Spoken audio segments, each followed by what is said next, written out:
Stephen King has been accused of plagiarism on a number of occasions, which is essentially the most damning crime a writer can be charged with.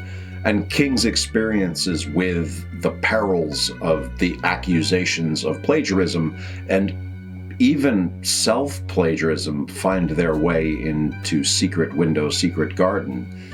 Just maybe not in the way you'd expect.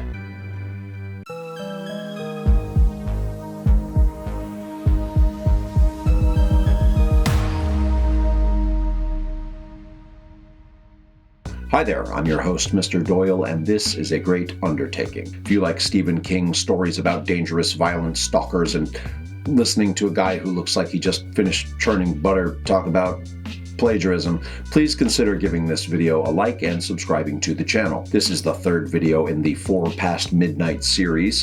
4 Past Midnight was Stephen King's 1990 collection of 4 novellas. The first 2 videos in this series were about the Langoliers, both the novella and the TV miniseries, so check those out if you haven't yet.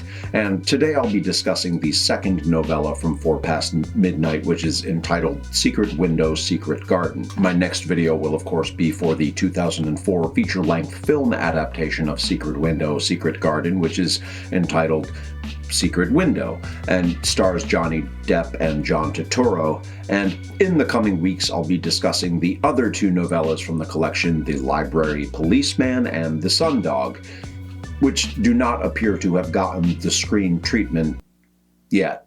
Secret Window, Secret Garden, like so much of King's writing, draws from experiences and events in King's life. And on top of that, there's an examination of the well of ideas from which we all draw our creative water. But before we dive into that, let's run through a quick summary of Secret Window, Secret Garden first. Secret Window, Secret Garden. A brief summary. A disgruntled author named John Shooter shows up at the doorstep of published author Mort Rainey, claiming that Rainey plagiarized his story. Rainey is understandably perturbed and dismissive of Shooter's claims, and he essentially tells Shooter to kick rocks. Before he leaves, Shooter drops his manuscript at Rainey's doorstep, and eventually Rainey is begrudgingly compelled to read it. He finds that the parallels between the 2 stories go well beyond bearing a passing resemblance or simply sharing a handful of similarities with one another. He of course concludes that Shooter is simply a lunatic who has plagiarized his story and has now retroactively targeted Rainey, either to financially exploit the situation or because he's simply off his rocker. Shooter returns to demand Mort confess to having stolen his story, a charge Mort vehemently denies. He proclaims he can prove to Shooter that he had written the story first, and while this further angers Shooter, he agrees to give Mort 3 days to provide his supposed evidence. Unfortunately for Mort, his efforts to retrieve his proof are undermined and thwarted at every turn. Mort and those closest to him find themselves in danger as Shooter continues to escalate his aggressive, cutthroat tactics, and as the 3-day deadline approaches, Mort comes to understand that perhaps the 2 stories, Shooter and himself, all have more in common than he was willing or able to admit. History and inspiration. The following passage in regards to what inspired King to write Secret Window, Secret Garden can be found on his website, as well as in the introduction to the novella, which is entitled 2 Past Midnight, A Note on Secret Window, Secret Garden. And it reads as follows. I published a novel called Misery, which tried at least in part to illustrate the powerful hold fiction can achieve over the reader. I published The Dark Half, where I tried to explore the converse, the powerful hold fiction can achieve over the writer. While that book was between drafts, I started to think that there might be a way to tell both stories at the same time by approaching some of the plot elements of The Dark Half from a totally different angle.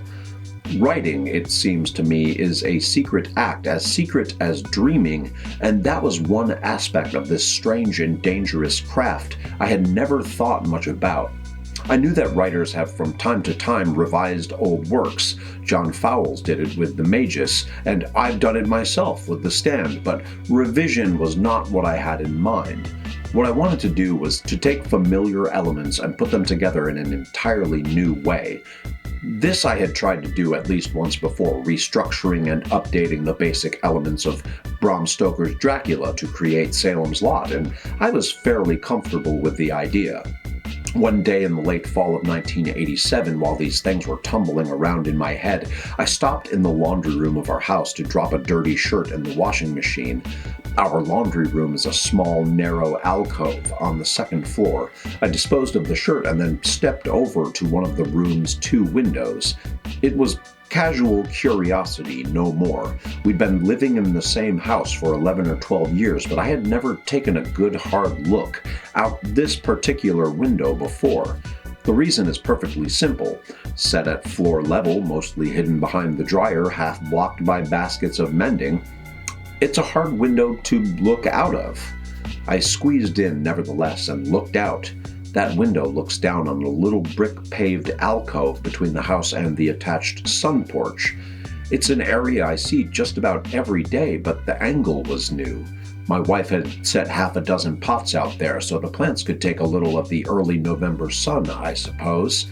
And the result was a charming little garden which only I could see. The phrase which occurred to me was, of course, the title of this story.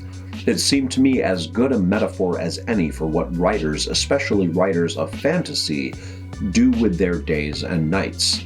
Sitting down at the typewriter or picking up a pencil is a physical act. The spiritual analog is looking out of an almost forgotten window, a window which offers a common view from an entirely different angle.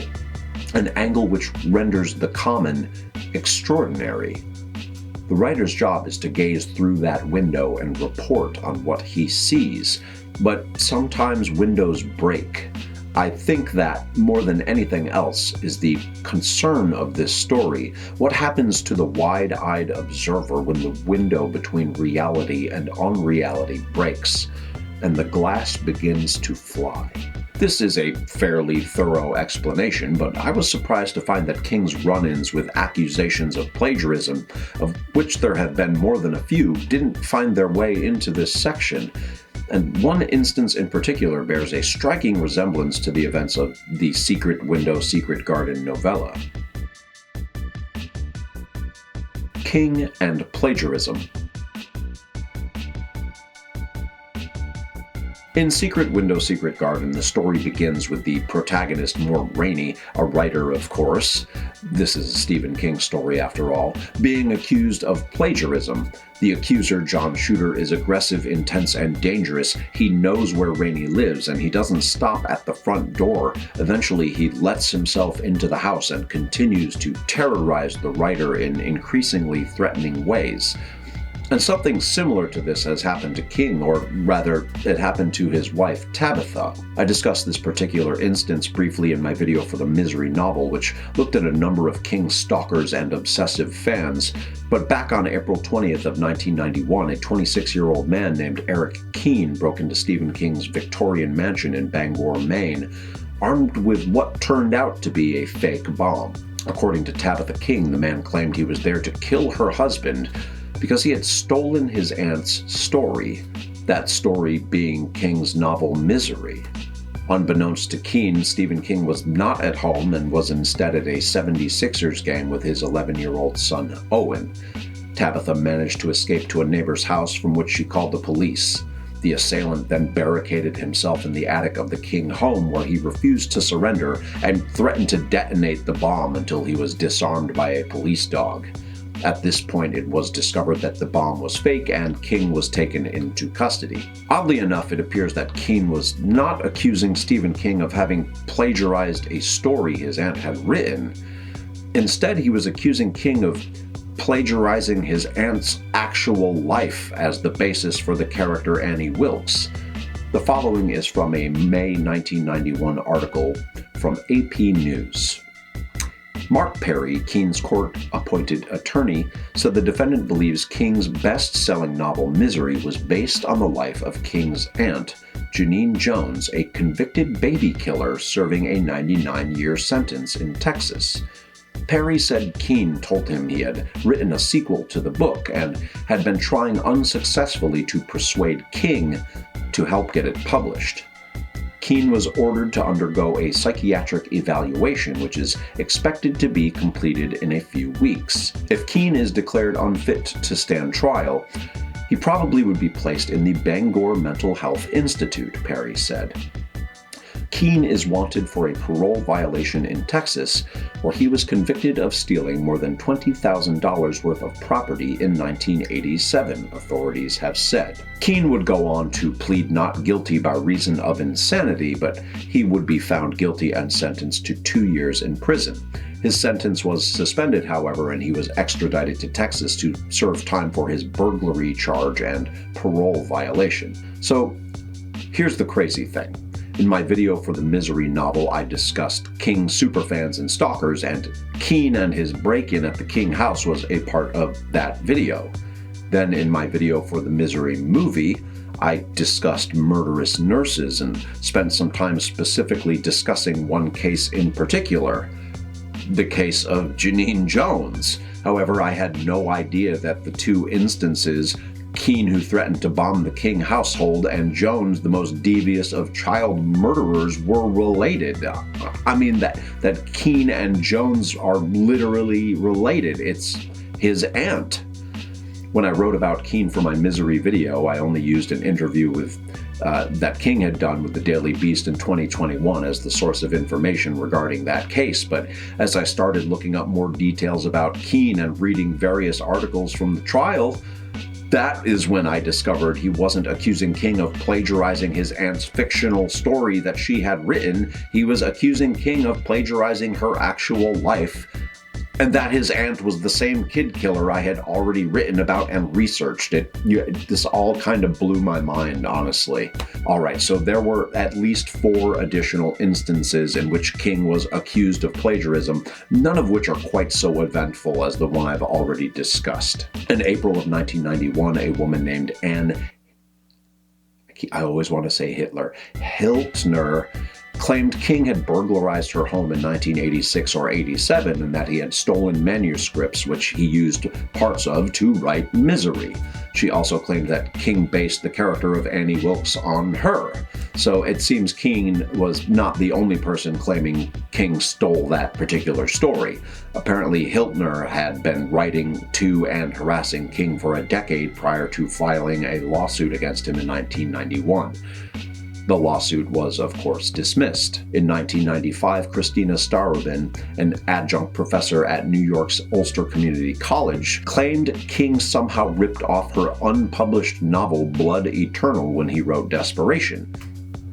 I mean, it was unpublished, so I'm not sure how King could have stolen her story. But the case was quickly dismissed after the judge determined that King had not plagiarized Starobin, and also that Desperation was, quote, not a particularly good read. In an interview in the 2009 unauthorized King biography, Haunted Heart, The Life and Times of Stephen King, a former friend of King named George MacLeod accused King of stealing his short story and including it in his novella The Body.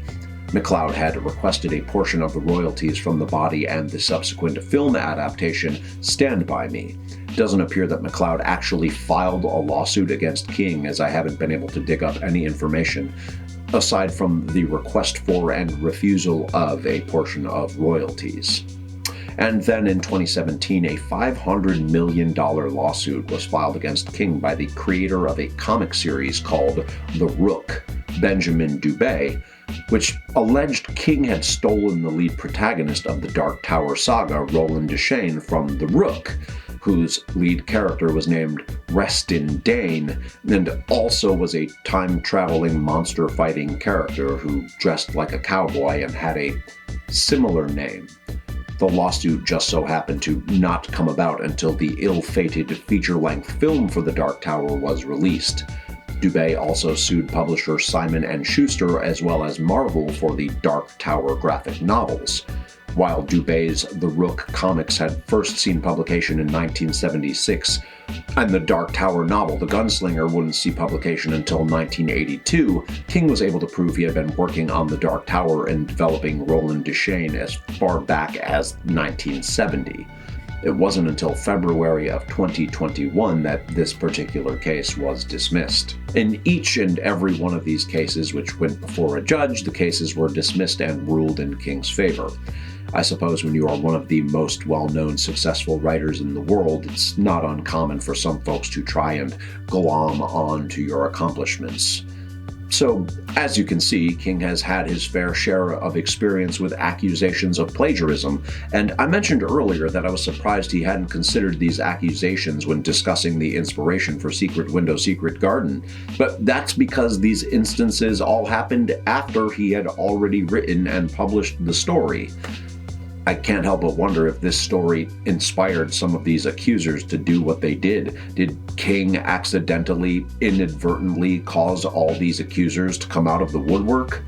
According to Tabitha King, when King broke into the King residence, he said, quote, "I'm here to kill your husband. He stole my aunt's story." And John Shooter's first line from Secret Window, Secret Garden is, "You stole my story." Is it a coincidence? I mean, I suppose it's possible, but it's like Keene was channeling Shooter intentionally. But I guess we'll never know.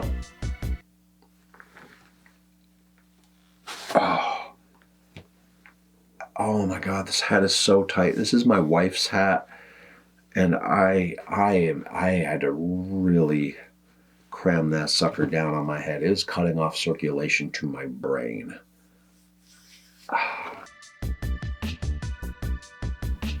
Self-plagiarism. If there's one thing King had worried about early on in his writing career, it was falling into self-parody. And as any constant reader knows, there are a handful of themes, tropes, and in particular, characters that King often falls back on or integrates into his stories. Whether it's the published writer, the child with supernatural abilities, or the magical person of color, it's not untrue that King has reliably written of and about a handful of topics and characters with regularity. And at its heart, that's what the novella Secret Window, Secret Garden seems to be about. By the end of the story, we come to learn that Mort Rainey and John Shooter are in fact the same person. Their stories were written by the same person. The writer accusing the other writer of plagiarism is the same writer. Rainey is ultimately accusing himself of plagiarizing himself, and this is something King had worried about doing when he initially shelved the novel Firestarter, out of fear that he was recycling material. He initially felt that the Firestarter novel was too similar to his seminal novel Carrie, and while in the video I did for the Firestarter novel, I was quick to defend King from his own criticism and point out all the obvious differences from the two stories, Firestarter was perhaps one of the first instances in which King relied on or found himself retreading familiar ground, and well, it would be far from the last. Salem's Lot, The Tommyknockers, The Shining, The Dark Half, Misery, The Body, It, all stories whose lead character, or at least one of the protagonists, is a writer. Carrie, Firestarter, The Shining, The Talisman, The Institute, later, all feature kids with otherworldly powers and abilities. The Stand, The Shining, The Green Mile, The Dark Tower, all of these stories feature people of color with magical supernatural powers, usually in service of their white protagonist counterparts, but that's a topic for another video, someone else's video. This video, you should watch that video. It's a good video. Anyway, yeah, King has a tendency to return to specific character types, but even when telling a story with a perhaps familiar character or two, rarely if ever does it feel like the same or even a similar story. However, it's easy to see how, as a writer, King might have been concerned that he was getting a bit too comfortable at times and resting on his laurels. And sure, there are resemblances and similarities, but throughout his career, King has gone well outside of what might be considered his comfort zone. So while King himself may once have worried about self-parody, his genre-defying bibliography and prolific collection of stories have proven that he has plenty of new ideas and inspiration to pull from, even to this day. Final thoughts. Secret Window, Secret Garden has some fun twists and turns, even though it is a bit predictable at times. I definitely enjoy the story, and King's added perspective and explanation of what inspired the story makes it an even more interesting read. You should check it out. I had intended to discuss where stories come from and what King believes in regards to whether or not there is some intangible source from which all stories flow, but that whole plagiarism, Keen, Genevieve Jones, self-plagiarism thing got away from me. Honestly, there were way more instances of people accusing King of plagiarism than I had realized, and including King himself, and so I'll be talking about the more philosophical, theoretical nonsense in my next video for the Secret Window film adaptation. I haven't seen the movie in quite some time, but I look forward to watching it again and seeing how it holds up. Thank you for watching. If you enjoyed the video, please give it a like and consider subscribing to the channel. Thanks to all my subs and constant commenters for leaving your thoughts in the comment sections of all of my videos. I appreciate your time and your contributions to this channel. I'll see you in a couple of weeks. Okay, goodbye. Be sure to click like and subscribe to the channel for my continued analysis of all things Stephen King, pretty pleased with blood and guts on top. My name is Mr. Doyle, and this has been a great undertaking.